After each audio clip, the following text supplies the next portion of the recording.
First tonight, a tough story to tell, a hard one to watch, but so very important. You're about to meet two people struck down in their prime, robbed of life's simple pleasures, trapped in bodies which have failed them. They don't want your pity or your sadness. They want to be seen as warriors, fighting for something that may save Australians in the future. Ron Hobden had it all. He ran marathons, played footy with his mates, all while juggling his job and a beautiful young family. He was 35 years old and living life to the full.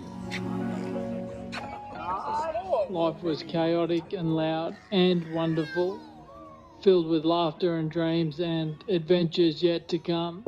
Ready to go? Then Ron noticed a change, something small which turned into something very big. His dog even sensed something wasn't right. I'd noticed for a little while that I was slurring my words, and our dog Uppy was extremely clingy and would not leave my side. I shrugged it off.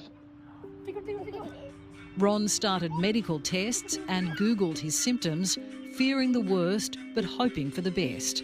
Then the devastating diagnosis, motor neurone disease. That's when everything changed in a single sentence. Short, clinical, and unimaginably heavy. My life was turned upside down. You have motor neuron disease.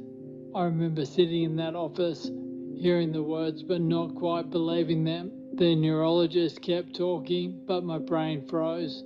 That was 2 years ago, which means Ron has defied the odds, surviving beyond the 6 months he was told he had left. He speaks with special technology. Using a recording of his own voice, artificial intelligence narrates the words he types with his eyes. Tell me, how has MND affected your life? MND doesn't just affect your life, it steals it, slowly, brutally, piece by piece.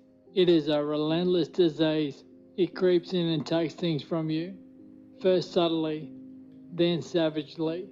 You can't stop it and you can't slow it down. I've lost the ability to walk. I can't hug Annie the way I used to. I can't hold Lizzie's tiny hand as we cross the street. I can't scoop Henry up into my arms when he runs toward me. Those little, ordinary moments that once made life so precious, they're all gone. My body has become my prison. My body is something I have to fight every single day, just to stay present. And no matter how hard I fight, every day I lose a little more. And yet, every day, I do fight because I'm still here. Annie is Ron's wife, who's fighting with him every step of the way. He's always been the most dedicated, remarkable human, and MND's just shown us how remarkable he is. Every day he chooses to choose us. He gets up.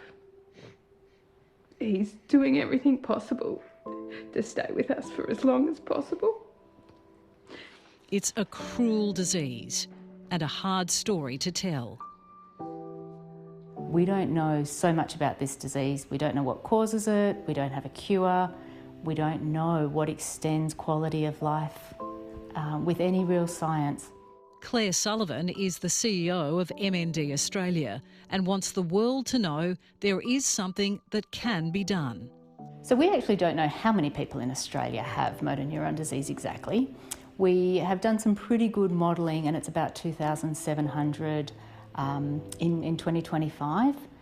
Every day in Australia, 2 people are diagnosed and 2 people die of motor neuron disease. Astoundingly, there's no single national database to collate information about MND cases. What we need is to bring together all of the data sets and databases that we have and to improve the analytical capability so that we can look at what care interventions, what services best help improve and extend quality of life, so that we can help researchers find a cure for this disease, and ultimately we can look at what causes this disease so we can prevent it from happening in the first place. Hi, my name is Sharon. I'm 41 years old and I have motor neurone disease. Sharon Kirkwood is a mum of 2 and calls herself a member of the 10% Club, those who've survived more than 5 years with MND. You know, it's a roller coaster, the type with the big loop that sends you upside down, and there's lots of twists and turns with many lows and highs. Unlike regular roller coasters though, this one just keeps going and going and going, and there's no way to get off it. She's positive, she's funny, and plays a mean game of you-know. Yes! And my youngest is the one most likely to cheat, whilst my eldest is the one to call out the cheats. And of course I'm the angel who would never do anything bad, and none of them are listening to dispute that. Sharon's diagnosis came after she felt a bit wobbly on the netball court. It's heartbreaking, the impact this has had on my family, especially my husband, sons and parents. It's not only my life that has been destroyed, theirs has too. I have often said that you can't distinguish whether it's harder for the person living with the disease or watching it affect your loved one. Both Ron and Sharon fight to make the most of every day, but also lobby for change. Okay, ready? 1, 2, 3.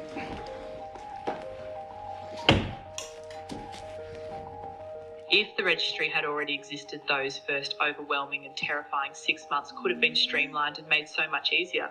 I'm now 7 years into my journey, and I do wonder how much closer to a cure we would be if the type of data that a national registry would provide was already available. For a disease that you don't hear a lot about, having a lifetime chance of getting the disease of 1 in 300 is remarkably high. When you think about your social network, your street, your Facebook friends, one of those people is going to end up with motor neuron disease. 1, 2, 3. MND disabled the body's motor neurons, the nerve cells that keep our muscles working, but it doesn't affect the mind. On top of the huge personal toll, it's a huge cost to the economy, and it's a disease that's not so rare anymore. Up. Feet. It's $5 billion a year. You can imagine if we improve the data infrastructure and we were better able to help people with motor neuron disease, we could get those productivity gains back into the economy. Oh! I can give you 867 benefits because quite simply, that's how many people died of MND last year. And if anyone needs any more convincing, I can give them 20,802 more benefits because that's how many people have died from MND since 1986. Right now, MND is a death sentence, but it doesn't have to be that way. You want me to drive it? You don't want me to drive it. He thinks I'm a bad driver of this and in the car, don't you? I think that's the best memory and legacy he can leave for the kids, is that they're standing up for themselves. He's standing up for them. He's not backing down from a challenge. I mean, it's obviously more than a challenge, but everyone's going to have some sort of adversity in their life. And he's showing them that you have to face it rather than run away from it. So first drop off is Lizzie, then Henry. Just like Sharon, Ron is still an involved parent, ordering lunches, paying bills and driving the fun. Lizzie and Henry have shown me a kind of love that words can't capture. They don't see a husk of the man I used to be in a wheelchair. They don't see a diagnosis. They just see their dad. They still curl up beside me. They still chatter on about their days. And that is everything to me. We're still sharp. We understand every word being said. We are still people who want to actively pursue life, but we are still here. We still love, we still feel, we still laugh, and we still matter.